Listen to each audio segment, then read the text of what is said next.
Hello, everyone. Hello, Lynn. It's a pleasure to have you here with us, of course. Women Art Revolution is such an impactful document of not only a national art movement, but also of an international decades-long shift in the way that we look, understand, and produce art. And of course, you being both a participant in the feminist art movement and also the writer and director of this film, I truly appreciate you taking your time to share your expertise and a little bit of your history with us today. So thank you so much for being here. Well, it's a pleasure to be here, and I appreciate being asked to come and talk to your students and faculty. Thank you. And with that, I'm going to start asking you questions because I am a very curious person. So just right out the bat, what first inspired you to become an artist? I didn't have a choice. You know, I was always drawing and writing, even 2 and 3 years old. So uh, I never like said I'm going to do this, and I just did it early on and never stopped. Wow. And what led you, and at what moment in this very long trajectory of engaging with art did you choose to pursue new developing technologies in art making instead of more traditional media? Well, one, I live in the Bay Area, and it's ripe with technology and new things being invented. Like in Los Angeles, they say that you breathe scripts, but in San Francisco, you breathe programs and ideas for technology. And if you have an idea for something, it seemed to me you ought to be able to do it. And there are a lot of programmers who are out of work here. And so instead of competing with the history of painting and drawing, which is, hundreds of years of substantial, uh, important work, I wanted to do something that talked to this moment and where I was living, and what the possibilities were for something that was emerging, that hadn't really had a voice before. I Hmm. think if I lived in New York, I wouldn't have done this. But the Bay Area, it's so exciting to learn about the technologies that are being developed, and particularly in the 80s and 90s. So that already infuses your work with this level of collaboration and participation because you're also interacting with different circles of expertise as well. Yes, exactly. And everyone in my family are scientists, and I studied biology and science. So, I never saw the distinctions, the borders, Mhm. everything blurred together. If you could, they're all collages. Doesn't matter if you're making sculpture, if you're making or you're using petri dishes. You just have Mhm. to have something to say in the appropriate way to say it. Mhm. No, that sounds fantastic, and I hadn't even considered location as a factor, but as you're saying it, it makes so much sense. And to see how ingrained you were in your context and how you saw the potential for these interdisciplinary collaborations, that's fascinating. Um, Now, focusing more on the documentary, what was your experience narrating and documenting something that was so close to your personal and professional history? How did you manage to both be in and out at the same time to be able to produce a body of work such as Women Art Revolution? Well, I just started, when I was in Berkeley, the free speech movement was starting, and a lot of various revolutionary ideas about autonomy and individual possibilities. And it occurred to me that I wanted to meet other women artists. So whenever somebody was in town, I would borrow a camera and do a videotape in my living room. And I didn't know how to shoot a video, obviously, from some of the interviews. But I learned, I taught myself and invited them over, and we did that. And I kept doing it because I did it over time. Because I wanted to see the progress. I wanted to show the aging. And then later, when I was teaching, I would talk about these artists, and my students never heard of them. And so I thought, now's the time. I have to make a film, because I had 1,500 hours of footage of 65 women, and it had to be historified. And nobody else could have gotten this footage. And I did it purely because, I was interested in meeting people, meeting other women artists, and this is what it turned into. That's so fantastic to have that element of the social life, but also the professional life and how they intermingle in such a way. And talking about that insane amount of footage that you have, um, I would love to hear about your archival research as well, to access and then digitalize images and video of artworks and also events. Did you face any challenges? Did you encounter any difficulties accessing those works? I know that in the movie we also see that mentioned that the slides became almost this phenomenon that was traveling across the country and the world. So would you mind elaborating on that? Um, well, the difficulty was, that I never was funded. I'd never gotten a grant, and so I had to do everything on my own. Mm-hmm. Uh, but you just figure it out. You break it apart and do it step by step. It's not that anything was difficult, but you just had to concentrate on how you do it, like converting all those slides, or getting access to the archive. But I think the women trusted me, that I talked to, and they wanted to see this happen. They wanted to have the history shown, and that helped a lot. And people would suggest places I could go to do transfers and so forth. And I think that that's the way it is with any project, and particularly something that isn't mainstream, Mm-hmm. that you just have to believe in it enough to find the way to do it. Mm-hmm. So there's this grassroots element to also you are accessing these personal archives and also institutional archives at the same time to kind of get all the material that you needed. Yes. So that's fantastic, and it already showcases so much of the feminist ethos of kind of subverting hierarchies and producing other structures to be able to produce knowledge. So um, it's really funny to see how you were talking about feminism, but also putting it in practice so completely. Well, I feel very fortunate to have been able to do this. And also, I wanted to say that the entire uh, archive of the film is at Stanford Special Mhm. Collection Library. So if you wanted, for instance, I did 17 hours of Carolee Schneemann, or 20 hours of Judy. You could look at all the interviews, which are transcribed, because they're right there, and Wow. accessible. And that was part of why I let Stanford have them, because they did that. And I wanted everything to be available to people that wanted to know more. And the Yes. hardest part was really editing it, because you have that much footage and that many interesting stories. Is how you really uh, can make it comprehensive. And nobody else could have done it, because the other editors that I tried with didn't understand what the feminist movement was. Mm-hmm. They may have known how to make a film, and maybe a better film than I did, but they needed to know the story. And so the editing took several years to put it together. Wow, wow. And it was mostly you who led the effort to put this movie out, so that's very impressive. It's a lot of work. I didn't do anything else. Wow, wow. Yeah. And this element of economics as well, and doing this outside of an institution, so you're not being funded necessarily.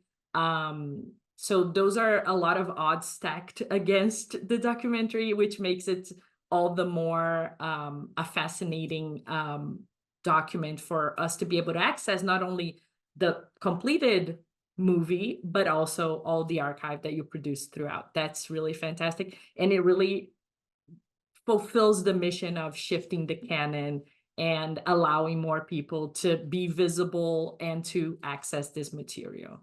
Well, Um, it's such important work. And, mhm, the ethos of keeping your sense of humor, but also your drive to do this work, and then make it visible. in Mhm. in a culture that was trying to eradicate it and censor it and make it silent, was the challenge. But as I say, with the help of the women and many other people, we finally succeeded. That's fantastic. Um, Going back to the very early moments of the film, you set out an almost pedagogical objective, and I think this relates a lot to what we were talking about just now, of shedding light onto works that were excluded from the art historical canon. And later, Judy Chicago as well speaks to the remedial education that was taking place in feminist circles. In your experience, has technology supported this pedagogical mission, as well as the expansion of the art historical canon and the inclusion of women in high-profile collections in No, the US? no, it hasn't. I think you have to still keep fighting. It's not as difficult, You don't go to a collection and see no women Mm, because now people are embarrassed that if they don't put any in, but they don't put enough in and they don't pay mhm, enough for the work. mm, So, that's something that is the next battle. It is true equality mm, and the work getting the justification and uh, rewards that it deserves. mhm, And much of the work changed culture, to change the art world. I mean, so many firsts were happening, like performance, mhm, specific work, all came out of the feminist movement. Um, that influenced everything else, and also works that were political and talked about the issues of a culture. Um, that nobody else was doing. It was simultaneous, began simultaneous to minimal art, where it mhm, was just blank canvases. This was the reverse of that. mhm, Everything had a story, whether mhm. whether people wanted to hear it or not. Thank you. That's fantastic to hear. And this is my next question is a little bit about your editing process that you already mentioned. So Gloria Steinem said in a screening of Women Art Revolution in 2010 that, quote, if you poured water on each frame, it would become a novel, end quote. Given this extensive archive that you've already mentioned, created from the 60s all the way to the 2000s, in intimate conversations with artists, designers, curators, art critics, historians.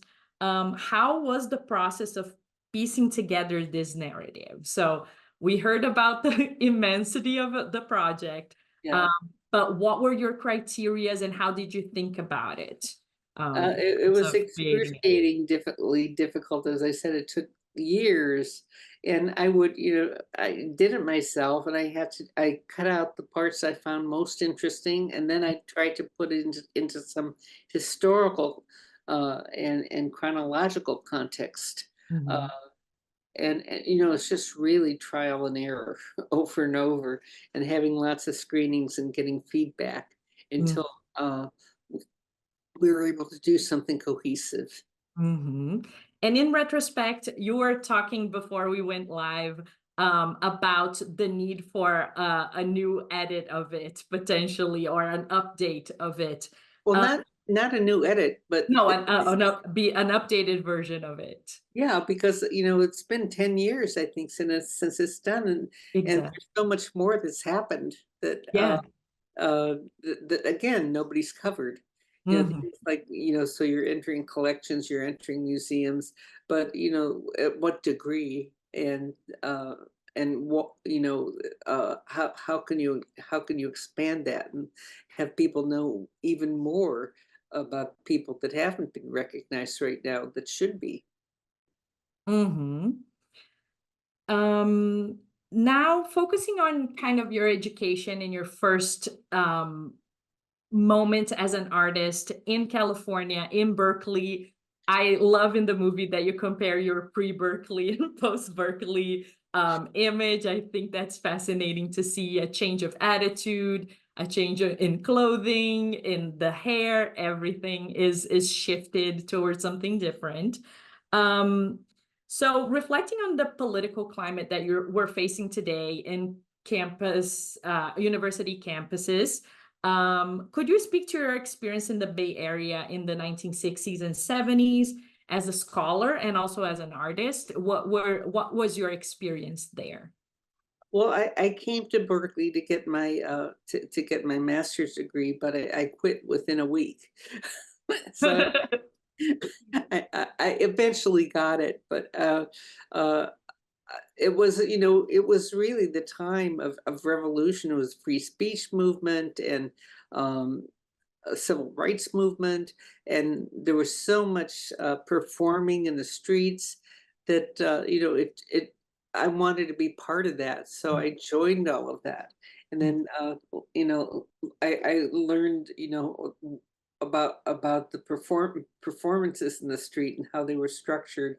And then later I went to LA and finally came back to the Bay Area, and as I say, felt that this was important information that people had to see, not just women, but the Mhm. whole art community.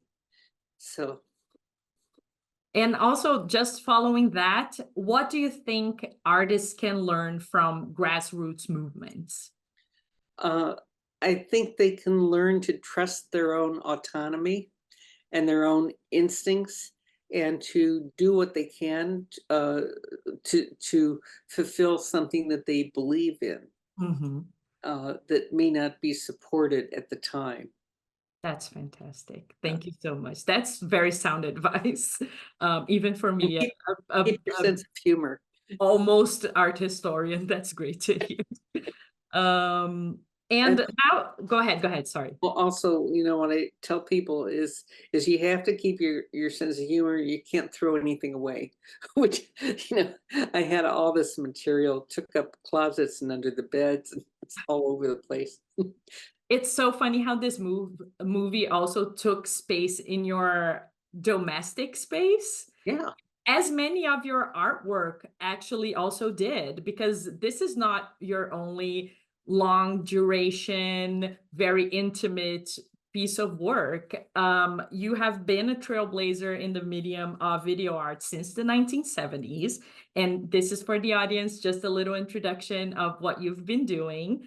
For example, the Laserdisc installation Lorna, dating from 1979 to 1984, telling the story of a reclusive woman who refuses to leave her apartment, and you allow the visitor to the exhibition or the audience to make choices that affect the narrative. That to me is so fantastic. Would you talk us through this type of interactive video art that you were experimenting with?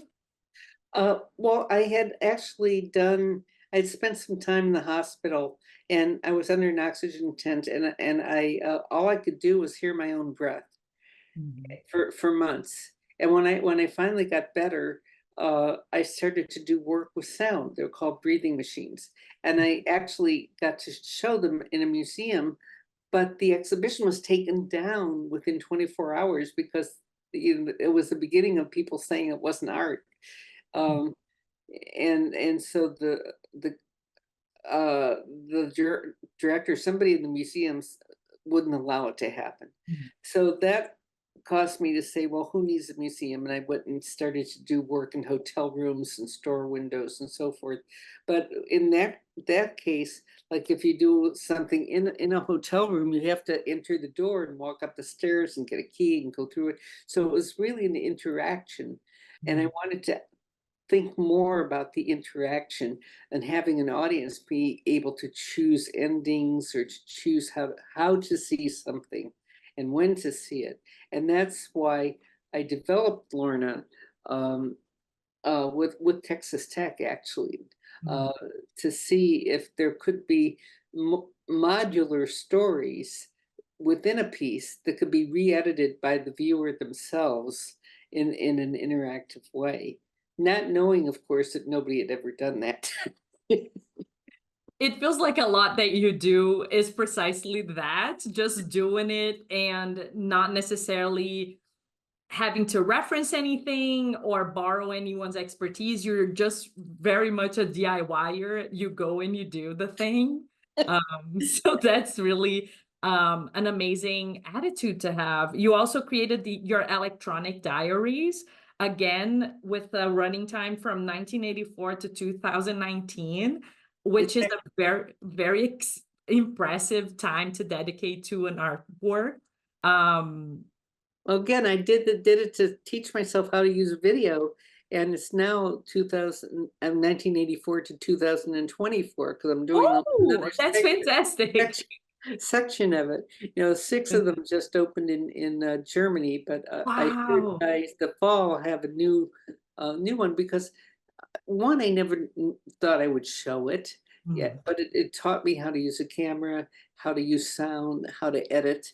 And every summer, you know, I was teaching and I got to use the equipment at the school to shoot it. And then every summer I would edit it.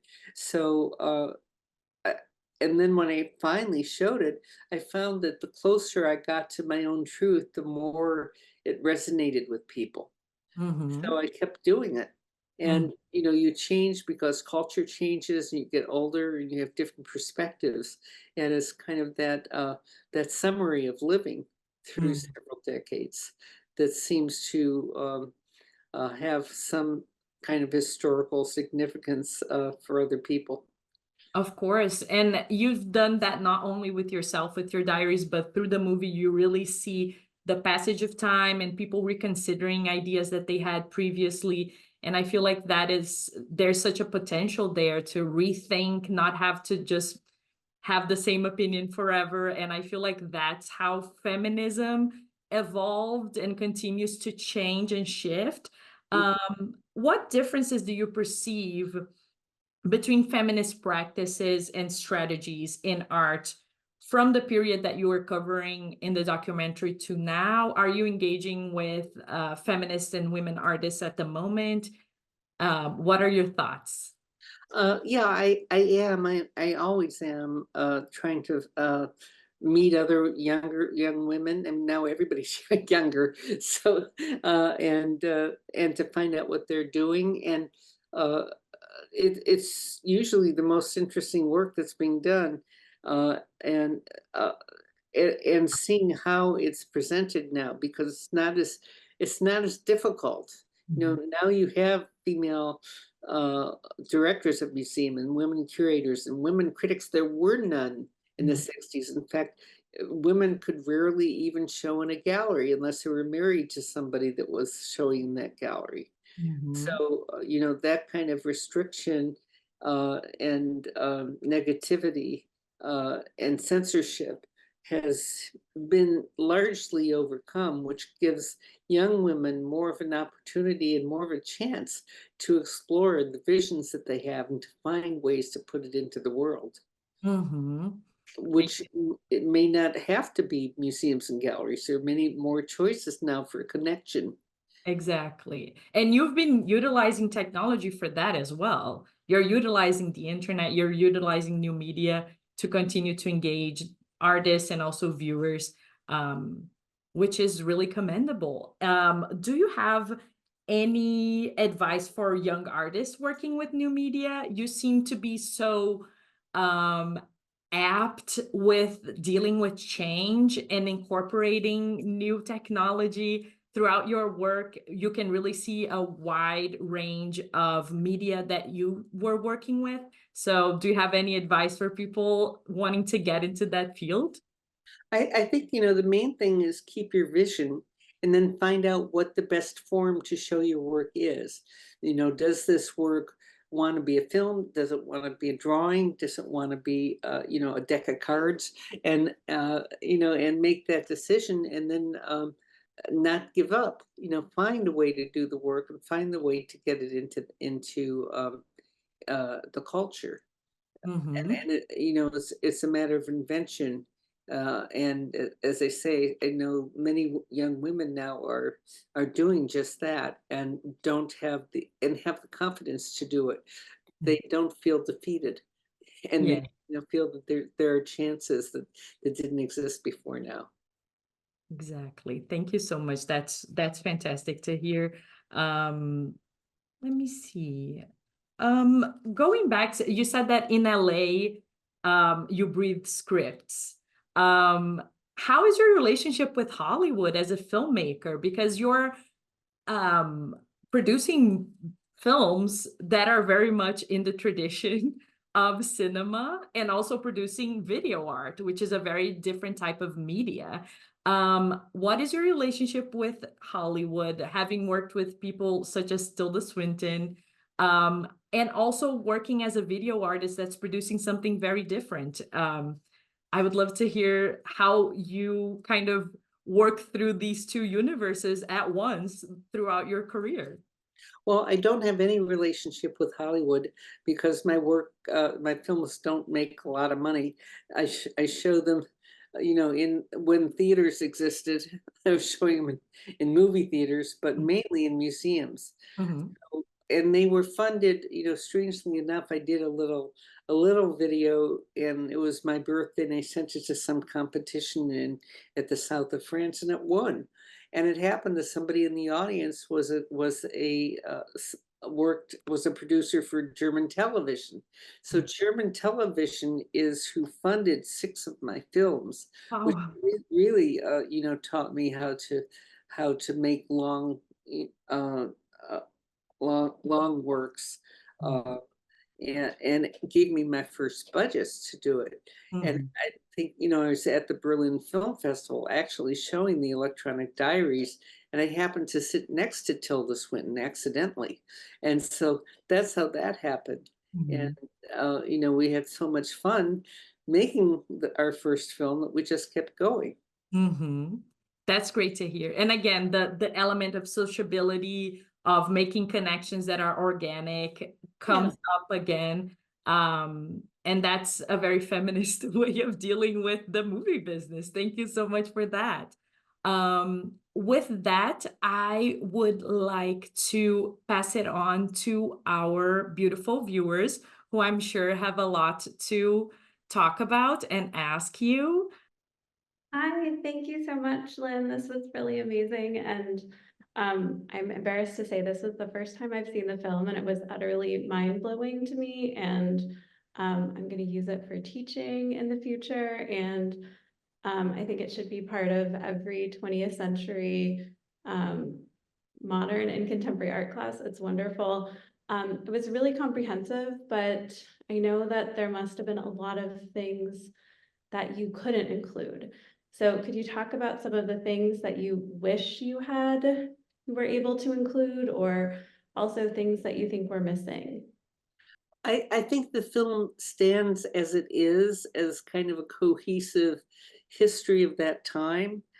Um, I wish I could have included 1,500 other hours of story, not minutes, hours.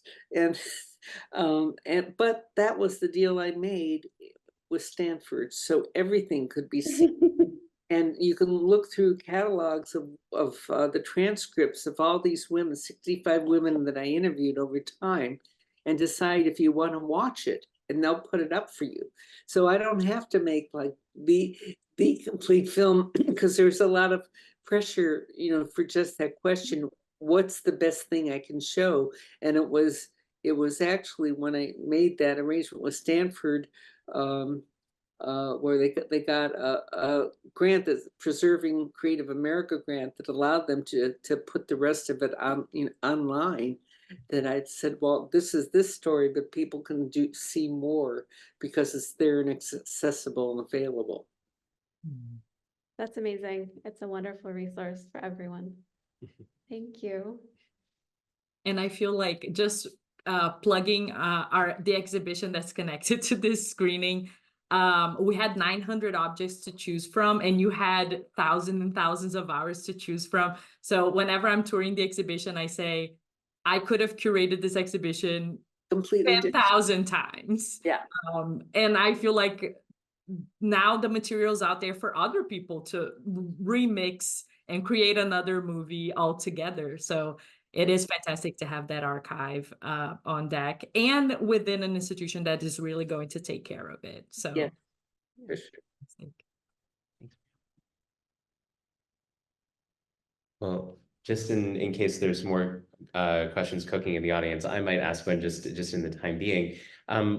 as we were walking Letícia up to our offices to jump on this Zoom call, one of the things that she had pointed out about the film that is sort of a recurring structure in the film is the fact that it's really bi-coastal in this way that a lot of documentaries about the art worlds can sort of not be, right? The entire art world becomes Manhattan, or the entire art world becomes one corner of Los Angeles. And the film is so mobile. It's constantly moving between Los Angeles and Fresno and New York and DC and all of these different spaces. And so I wonder if you can just reflect on the significance of capturing the scale and the scope of the work that was going on and moving between different locations, and the difference maybe between capturing a scene and capturing a movement, an art scene versus a political movement. And I wonder if you can reflect on that a bit.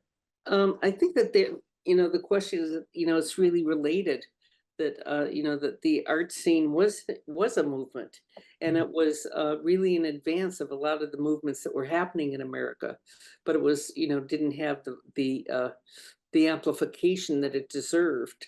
So I would go to where I could, or as I say, most of it was done in my living room, and people had footage that they loaned me of things that were going on. So like, I didn't have the prejudice of saying that it only happened in Fresno, or it only happened in LA, but it did move around from its origins in Fresno to Los Angeles, to New York, to Washington. So I wanted to follow that as it was happening. Excellent, thank you. And we do have a question on the side. Hi, Lynn. I'm Amanda. I love the movie. It was so enlightening. But I have a question. I think I missed something about Judy Chicago's dinner party with all the Volvic plates. Why was it overseen by Congress? And why were they able to say no to it? I think it was going to be shown in Washington, D.C. And somebody came out and said that it was pornography. Okay. And so the funding was coming from Washington, and Congress has something to do with whether or not it should get funded. So that's why that discussion was there. And I think they ended up not giving it the money. Very nice. Interesting. Yeah, I believe it was a discussion with the National Endowment for the Arts. Oh, was where the funding was coming from, but I would have to check on that. Yeah, that's really too bad that they couldn't have the party anyway, because it would have had such big names. Yeah.